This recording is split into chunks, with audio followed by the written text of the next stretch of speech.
Who had a bigger impact on the NBA culture?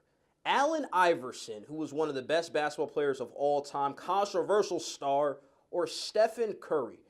Sean, who had a bigger impact? When I think of culture, I'm thinking like, the backgrounds, coach coming out. Just if we're just being honest, like I say, blacks. You know what I mean? So when I think of the culture, like with Allen Iverson, he really had, he was one of the first players that had the cornrows, the braids and everything like that. And it's changed the dynamic of seeing how these players were presented, towards say mainstream media. That's why Allen Iverson says, hey, I respect Allen Iverson because like, hey, I'm gonna wear what I wear.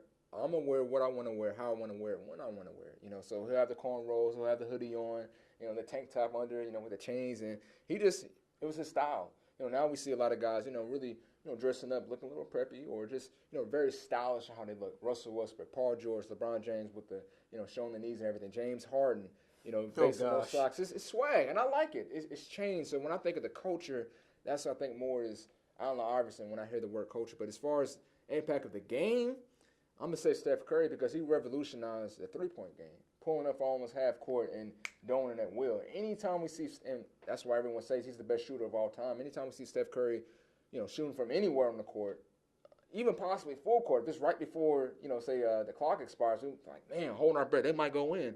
So as far as revolutionizing the game itself, I'm going to say Steph Curry, but the culture, I'm going to say Allen Iverson. I think he changed the NBA's image. We got to look at Allen Iverson like this. He had no filter.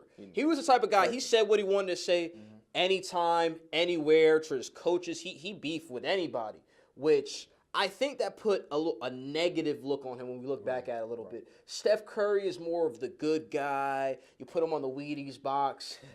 Somebody you inspire for your kid to be. Not saying Iverson wasn't the same way. There was just a lot of negativity with him. He was a little bit more real, though. Yeah. He was a little bit realer. We got to give. Do we want people to be real? Is Steph Curry being real all the time? We don't know. He's kind of the pretty light-skinned boy. I think he is. Now, I'll say this. Allen Iverson didn't have social media. If social media was back in the day, Iverson would have been even bigger than what he is today. Right. Because this is the type of guy, practice? He's questioning practice. He's questioning everything. The whole NBA made a dress code because of this guy. Because he used to go, again, with the cornrows, chains, pants to the ground, saying, hey, this is me. Exactly. He would even question the commissioner. It is what it is, this and that. He'll take having problems. Just how he wants, so yeah. So Iverson did what he wanted to do, but Steph Curry as a role model for the game with the three-point shot. Looking at it like this, too, Iverson wasn't known for his work ethic when it comes to off the basketball court, putting in the extra work. This is coming from ownership. This is coming from guys in the organization. Said very talented, nice guy, real, was himself, put all his pain on the court, but he wasn't a Steph Curry. Steph Curry is known for working hard, being that great teammate. Not saying Iverson was a bad teammate, but Iverson kind of selfish in ways when it comes to not wanting to practice. He's not the perfect role model. I think Steph Curry, to answer this question, is the perfect role model. The babyface assassin. The guy who changed the game. Now everybody wants to shoot three-pointers. Right. And he's still going, and there's social media backing him. The only thing in his way is LeBron James when it comes to popularity. Oh, okay. I was about now, to say, if LeBron was out the league, league, that's in LeBron James' way because we've seen what happened in the last few finals. That's LeBron James' arch nemesis. So, but go ahead, continue. But to say, I say Allen Iverson had from a real perspective, like if you just people naturally being themselves, I would give him the nod over Stephen Curry. He moved the whole nation. Yeah, definitely. But again, basketball-wise, I'll go with Steph Curry. Yeah. Who would I want my son to be like if I had a son? Probably Steph Curry, but me personally, I do feel Allen Iverson. Yeah, and I agree with that. The culture, I'll say Allen Iverson, the game, Steph Curry, because it's like we've seen Allen Iverson was really unique because his crossovers, how small he was, and how he can just destroy guys' ankles. We've seen what he did to Michael Jordan early in his prime, and I remember the last game when he played for the Wizards. He crossed on Michael Jordan so bad he knew it was his last game. His hair almost grew back that game.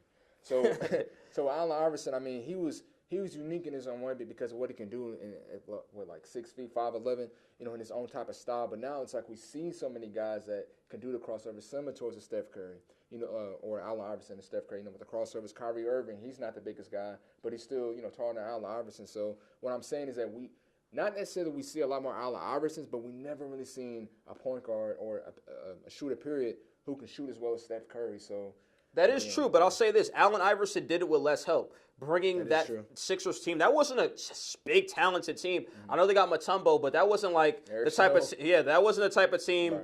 that Steph Curry had or has currently. So he's carried franchise on his Yes, back. The yes. 48 points against the Lakers in game one yeah. was historical. was. Multiple 50-point games. Four-time scoring champion. Rookie of the year. I could just go on. I was a big Iverson guy.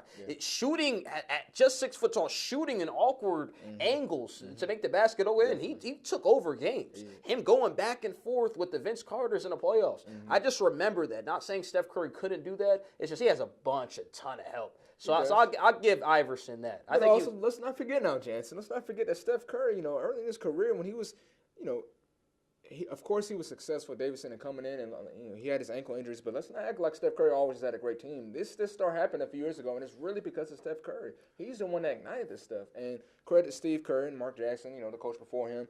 They emerged as superstars as well. So I'm just saying, let's not disrespect Steph acting like Steph is, I'm not, but bandwagon type. I'm not, but probably the I'm best talking player in the game. defensively though.